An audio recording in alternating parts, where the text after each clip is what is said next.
ஒரு மனிதன் எப்படி இருக்க வேண்டும் அப்படின்னு ஒரு ஆசிரியர்கிட்ட மாணவன் கேட்கிறான்.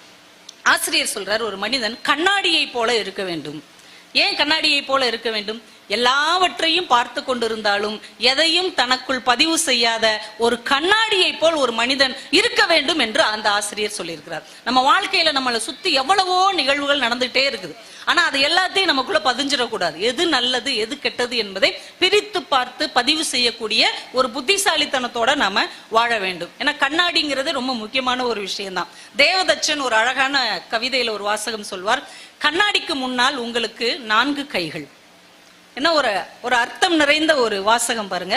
கண்ணாடிக்கு முன்னால் உங்களுக்கு 4 கைகள். என்னைக்காவது கண்ணாடிக்கு முன்னாடி நிற்கும் போது நம்ம இதை யோசிச்சிருக்கோமா?